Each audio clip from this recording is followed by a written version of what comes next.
Por que existem poucos grandes fazendeiros negros e negras no Brasil?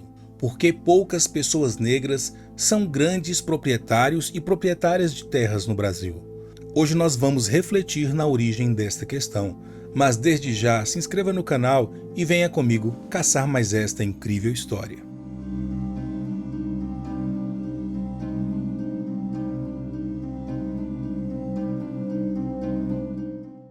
A nossa história de hoje, ela começa no estado de Minas Gerais, na microrregião Pontal do Triângulo Mineiro, na cidade de Campina Verde. A cerca de 5 quilômetros da cidade, existe um assentamento agrícola chamado Campo Belo. Neste assentamento, vive um casal negro inspirador que transformou suas vidas por meio da reforma agrária. Em 1997, o senhor Edivaldo Monteiro, conhecido como Senhor Diva, e Marta Maia da Silva, chamada Dona Marta, deixaram para trás a vida de boias frias, cortadores de canas e carvoeiros e decidiram mudar-se para Campina Verde e se estabeleceram no assentamento PA Campo Belo, parte dos esforços da reforma agrária do INCRA. 2 anos depois, em 1999, receberam um pedaço de terra onde permanecem até hoje. Atualmente, o Senhor Diva e Dona Marta trabalham com a produção de leite, uma atividade que não apenas garante o sustento da família, mas também contribuiu para a formação dos seus filhos, Poliana, que se tornou advogada e inclusive hoje é presidente da Comissão de Promoção da Igualdade Racial da OAB de Campina Verde, e o senhor Renato, que é administrador. Além disso, eles têm uma neta e também um neto. Além da produção de leite, o casal mantém uma pequena horta para consumo próprio e subsistência e cria galinhas e também produz a sua própria carne. Eu tive o privilégio de estar nesse sítio e conhecer o cotidiano do Senhor Diva e da Dona Marta. A história do Senhor Diva e da Dona Marta é uma história de luta, resignação e também de esperança, e nos leva a refletir sobre o direito à terra historicamente negado às pessoas negras no Brasil. Durante séculos, a população negra foi impedida de adquirir terras devido a políticas discriminatórias e estruturas sociais injustas. Apesar de pessoas negras serem a maioria no campo, têm menos terras do que pessoas brancas. No Brasil, as populações negras no campo estão majoritariamente nas pequenas propriedades particulares, como o sítio do Senhor Diva e da Dona Marta. De acordo com o Censo Agropecuário de 2017, que foi produzido pelo IBGE, pretos têm menos propriedades que brancos. No país todo, há mais produtores negros do que brancos, e isto é surpreendente. São 2,6 milhões de negros produtores para 2,2 milhões de brancos, somando-se todos os tipos de propriedades, independente do tipo de cultivo ou do tamanho da terra. Porém, contudo e entretanto, os negros são maioria apenas nas terras que ocupam menos de 5 hectares, como a propriedade do Senhor Diva. Dessa área para cima, os brancos ultrapassam os negros em todas as categorias. A partir de 20 hectares, a desigualdade é ainda mais nítida. Quanto mais aumenta o tamanho da propriedade da terra, menos negros são produtores rurais. O censo de 2017 ele mostra que os produtores brancos ocupam 208 milhões de hectares, o que corresponde a quase 60% de toda a área das propriedades rurais registradas. E os negros ocupam menos da metade dessa área, totalizando 99 milhões de hectares, ou aproximadamente 28% da área total dos estabelecimentos rurais. Ou seja, produtores rurais negros estão nas pequenas propriedades de até 5 hectares.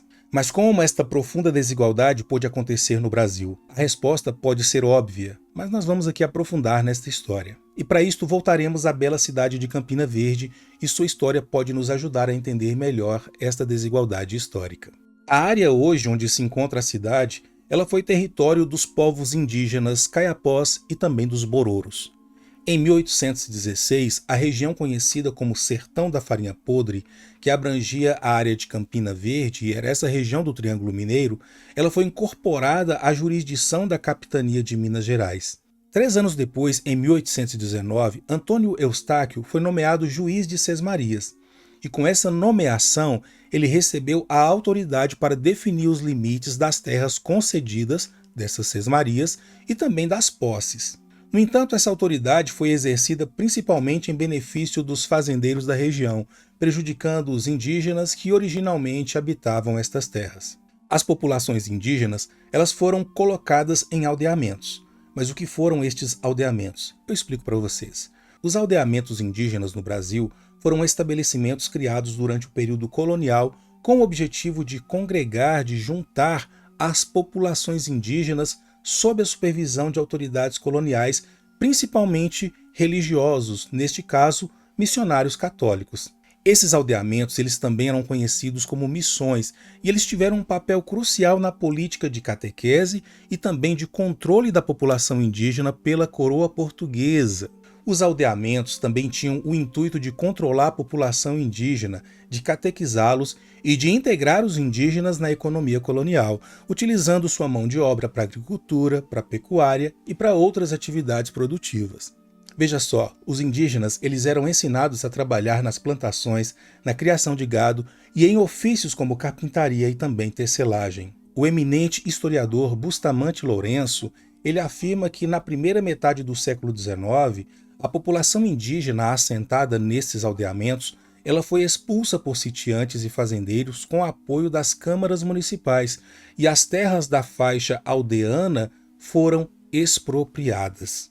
Até 1823, os índios haviam perdido a porção situada ao sul do Rio das Velhas, aqui no Triângulo Mineiro.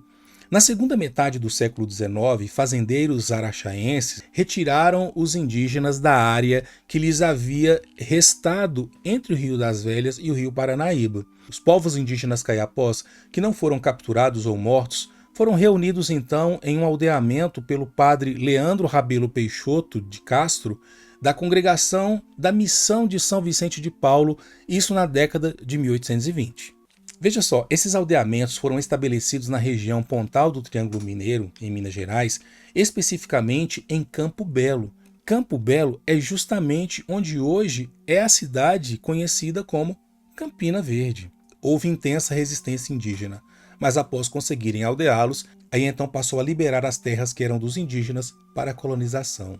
No site da prefeitura da cidade narra a seguinte história.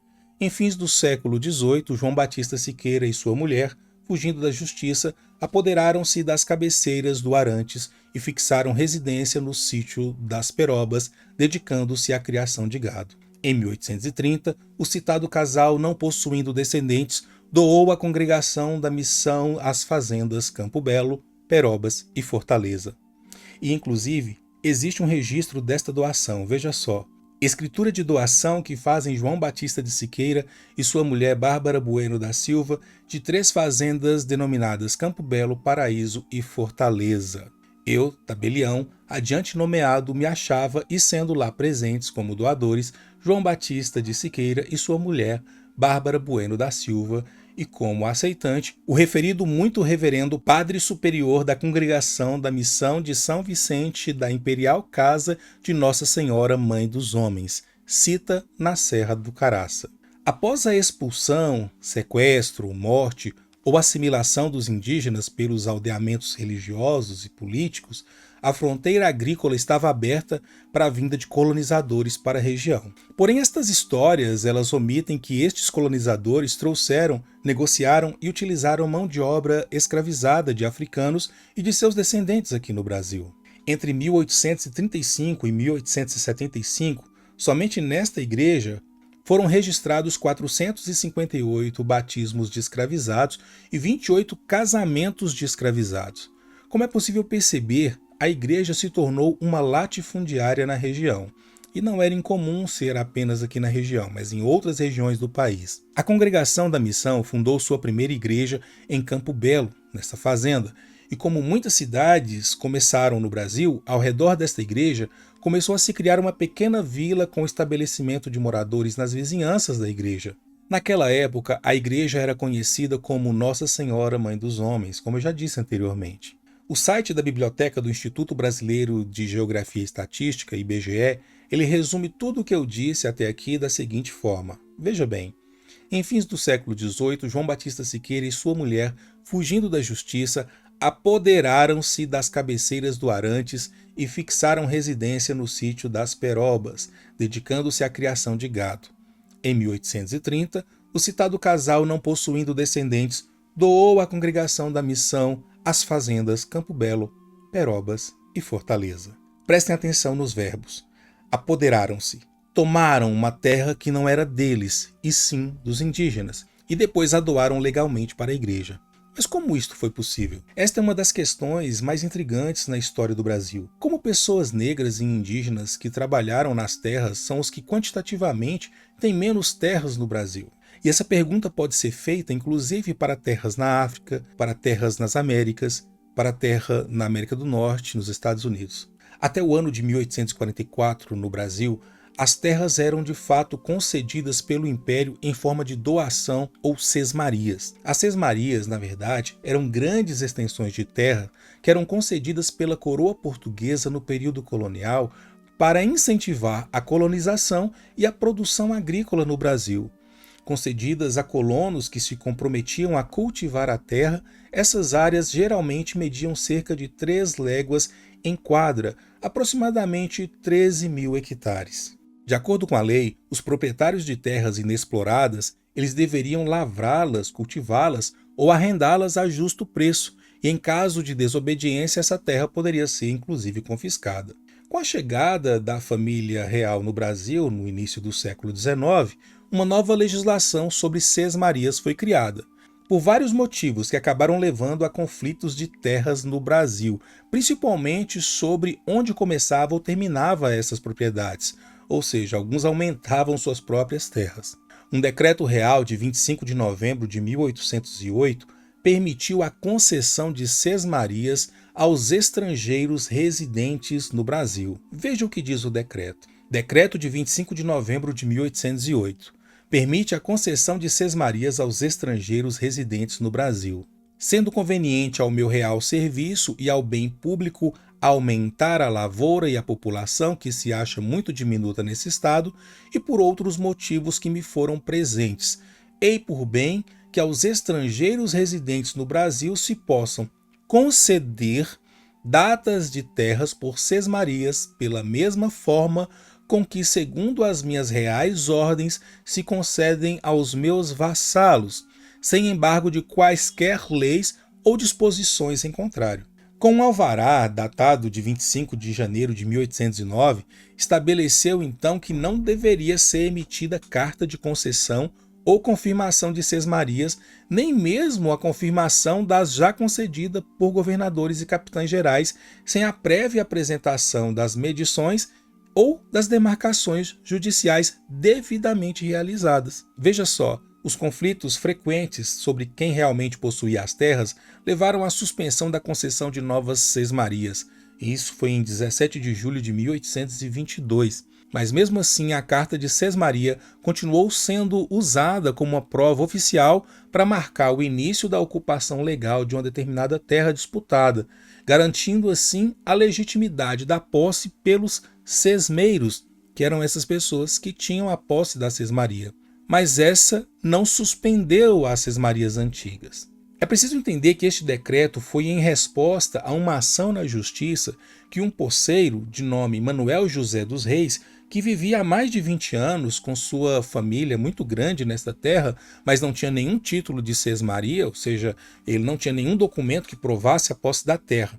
O governo imperial, então, lhe cede a posse da terra. Ele entra na justiça e o governo lhe cede a posse da terra. A concessão dessas terras doadas, chamadas sesmarias, foi então suspensa. E entre 1822 e 1850, nenhuma lei regulamentava a posse de terras no Brasil. Ou seja, a terra era de quem chegasse e a ocupasse. A ausência de regras claras na lei trouxe diversos conflitos pela terra no Brasil e a ocupação desenfreada por colonos brasileiros e também estrangeiros. O governo imperial, deputados e senadores brasileiros começaram então a planejar uma política que regulamentasse a questão da terra.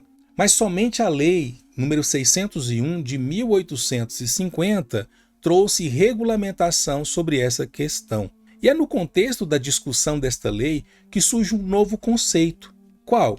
O conceito de terras devolutas. A lei define o que seriam estas tais terras devolutas. Com base no artigo 3º da Lei 601 de 1850, terras devolutas foram definidas como: primeiro, terras sem uso público, terras que não estavam destinadas a uso público nacional, provincial ou municipal, ou seja, não tinham um uso específico para o governo, não eram usadas para estradas, para escolas, para prédios públicos, etc. Segundo, terras devolutas são terras sem domínio particular legítimo, ou seja, terras que não estavam em posse particular por meio de um título legítimo. Isso incluía terras não adquiridas por sesmarias, que eram essas antigas concessões, ou por outras concessões do governo que não cumprissem as condições necessárias de medição, confirmação e cultura.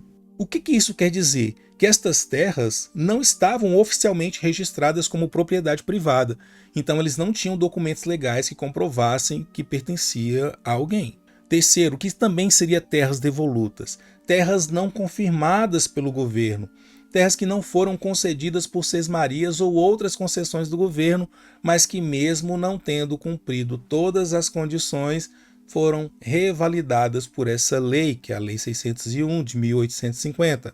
Ou seja, terras que foram concedidas, mas onde o dono não seguiu todas as regras de uso estabelecidas, então estaria tudo legalizado também. Conceito para terras devolutas, as terras ocupadas, mas sem título legal, ou seja, terras que não possuíam um título legal, mas que eram ocupadas pacificamente e legitimadas por esta lei. O que isso significa? Que essas terras eram ocupadas, mas eles não tinham documentos. Eram pessoas que viviam e trabalhavam na terra sem ter um documento oficial, mas que podia ser reconhecida como legítimas por esta lei.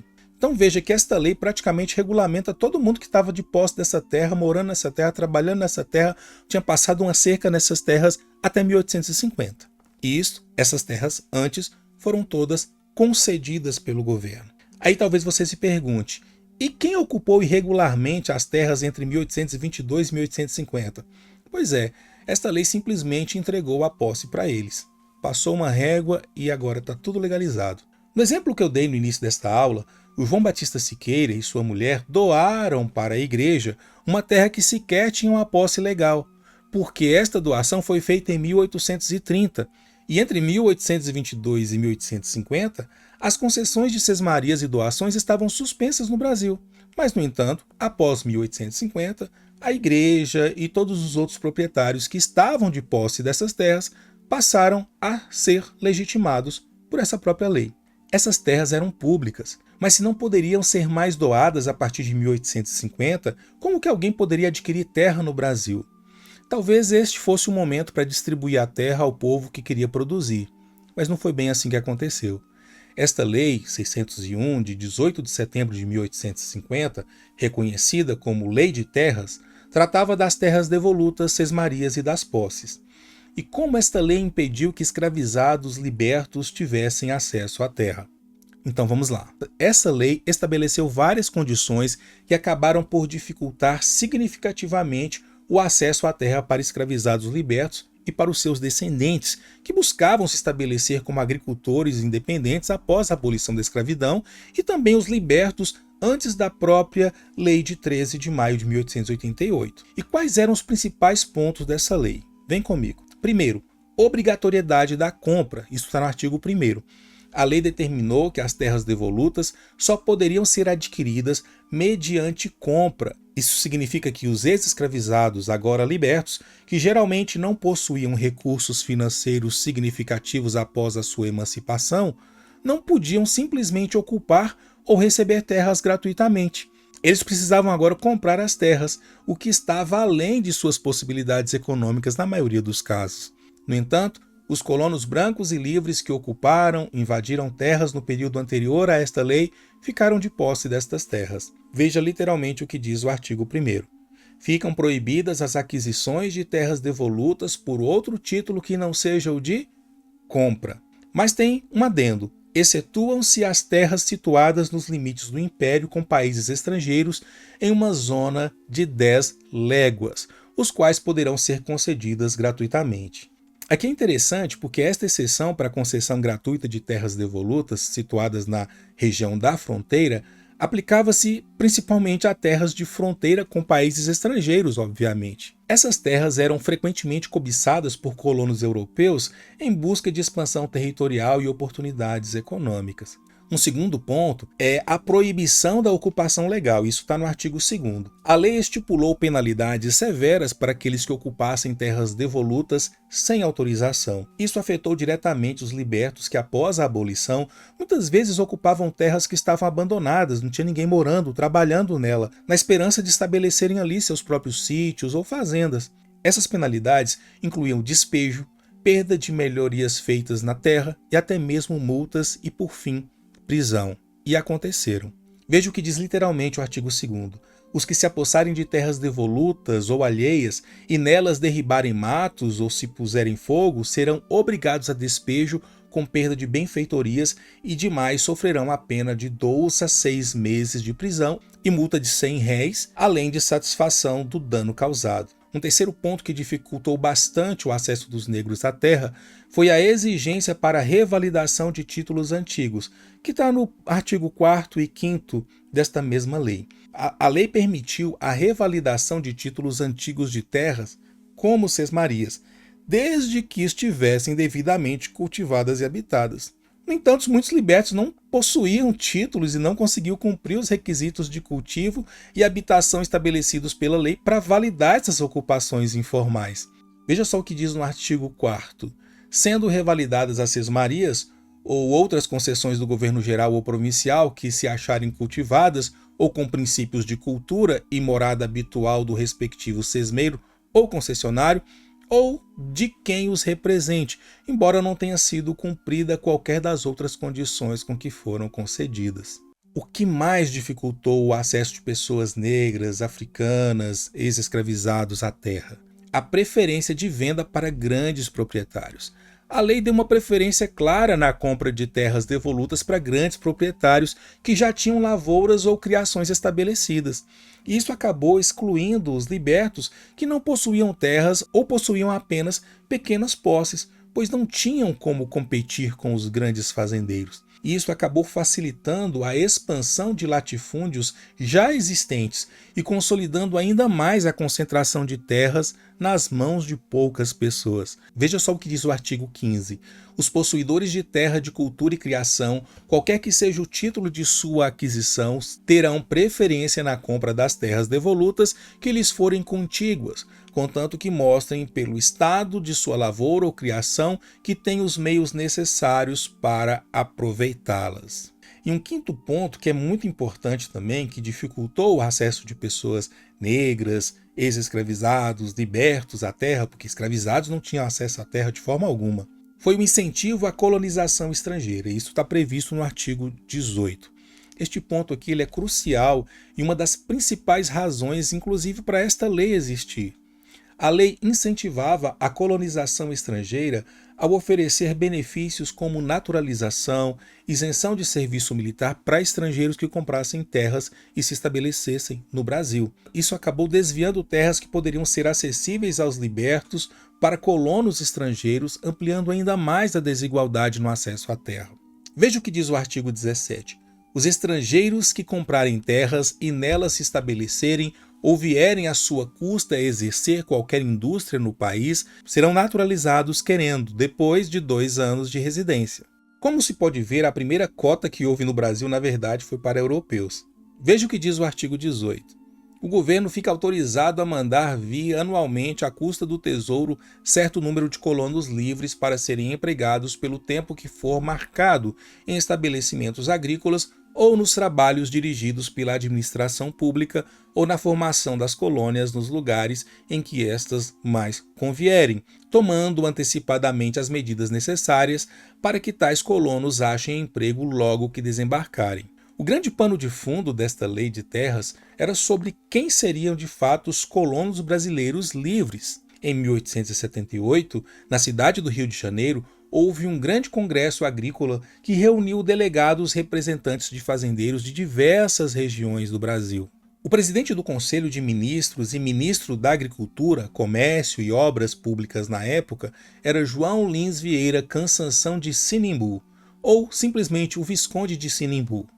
Ele era filho de um senhor de engenho, dono de terras em Alagoas. Sinimbu foi quem organizou e presidiu este congresso. Durante o Congresso Agrícola de 1878, foram discutidas diversas questões de grande importância para a agricultura brasileira. Alguns dos principais pontos que o Visconde de Sinimbu trouxe para o Congresso foram: primeiro, é muito sensível à falta de braços para manter ou melhorar ou desenvolver os atuais estabelecimentos da grande lavoura? 2. Qual o modo mais eficaz e conveniente de suprir essa falta? 3. Por que se há esperar que os ingênuos filhos de escravos constituam um elemento de trabalho livre e permanente na grande propriedade? 4. No contrário, quais os meios para reorganizar o trabalho agrícola?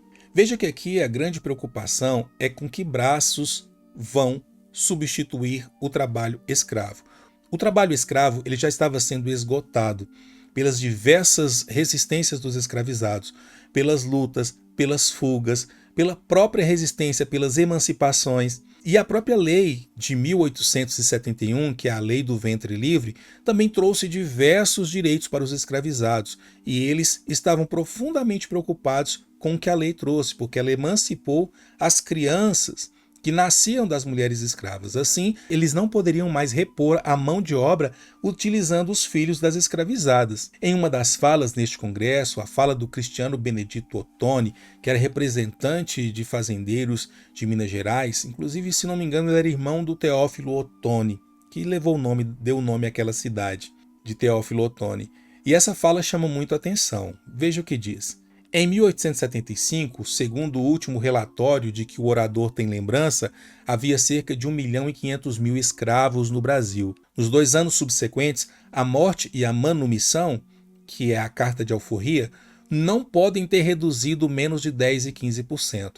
Assim, restavam menos de 1 milhão de escravos, número que continua diminuindo.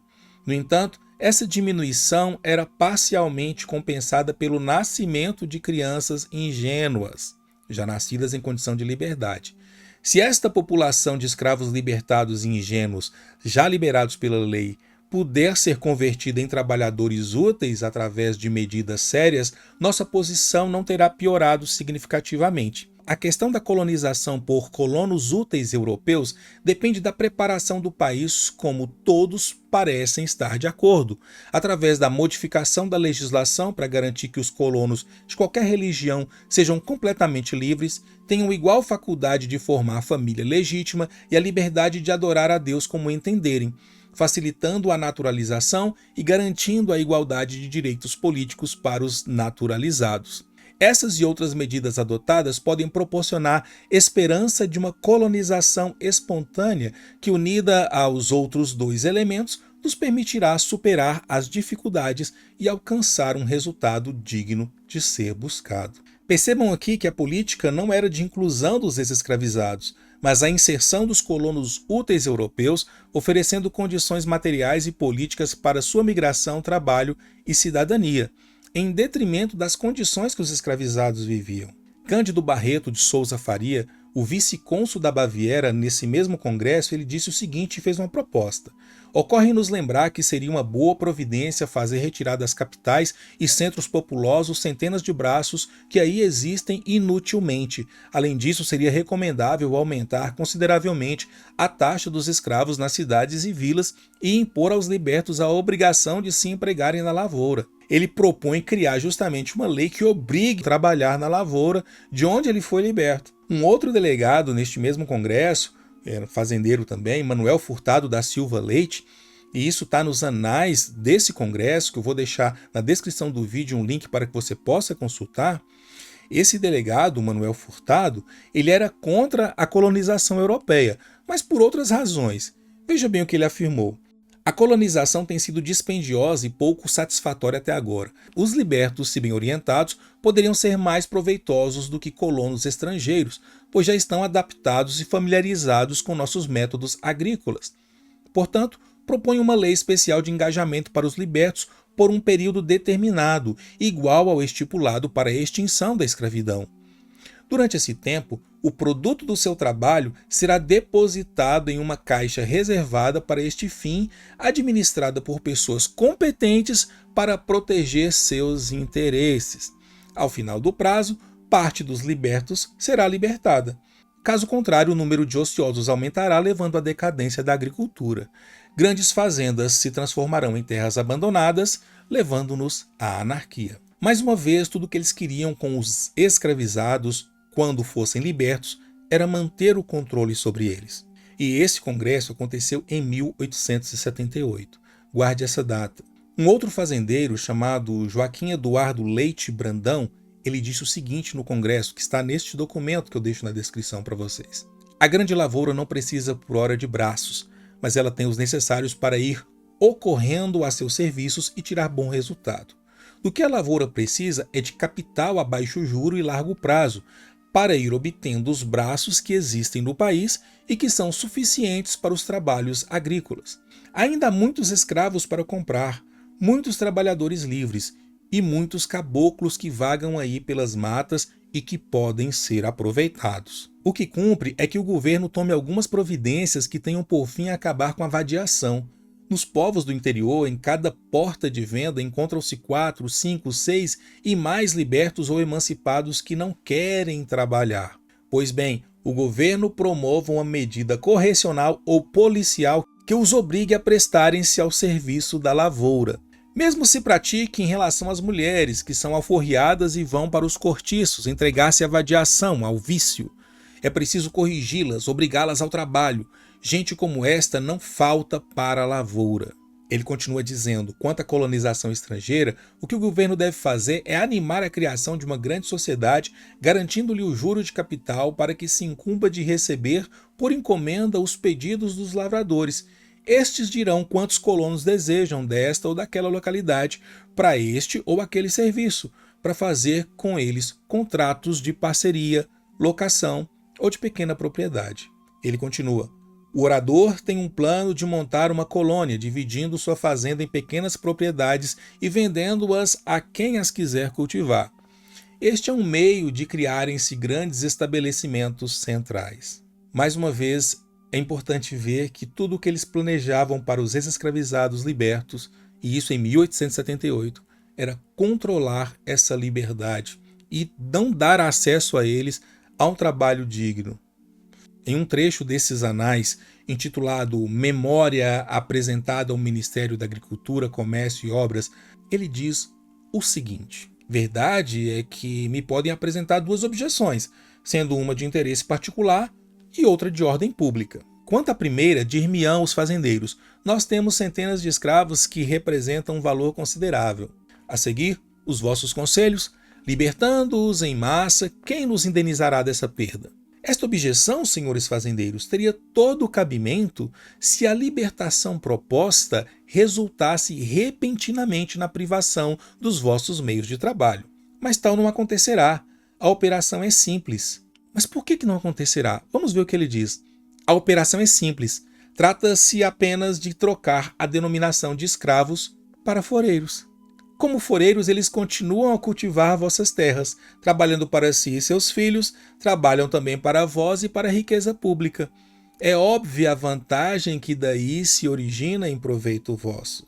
Cessam os vossos encargos para com eles, e daí em diante tereis rendimento líquido, tal como nunca podereis obter com o sistema atual.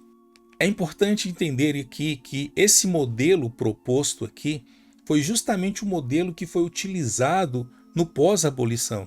Muitas pessoas ex-escravizadas permaneceram como agora foreiros, mas enriquecendo seu patrão e se empobrecendo a cada dia mais.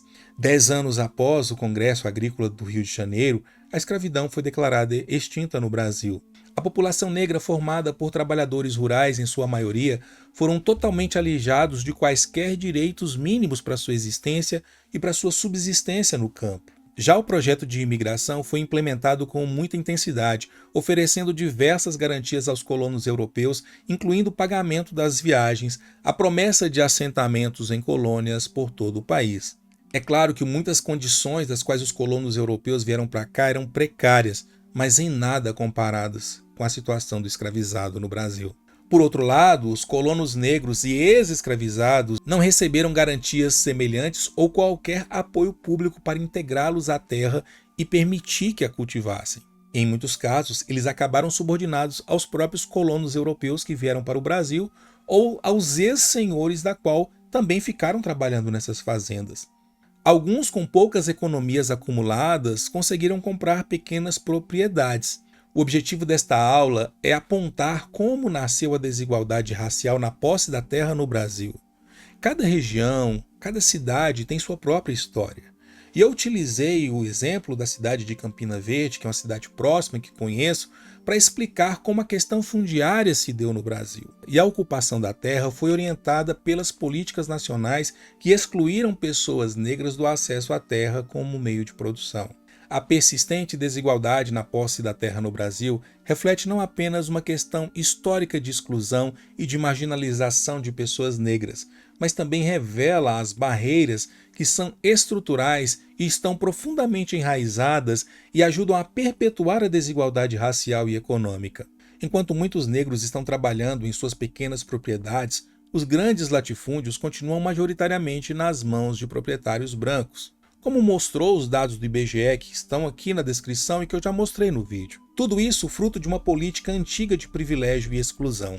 Para avançar em direção a uma verdadeira justiça social e racial, é crucial enfrentar essas disparidades estruturais e garantir um acesso equitativo à terra e também às oportunidades para todos os brasileiros. E olha que nesta aula eu toquei brevemente apenas na questão dos povos indígenas que tiveram as suas terras totalmente roubadas.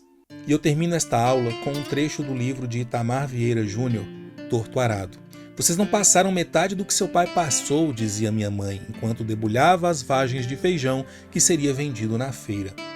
Isso foi muito antes de chegar para esta fazenda.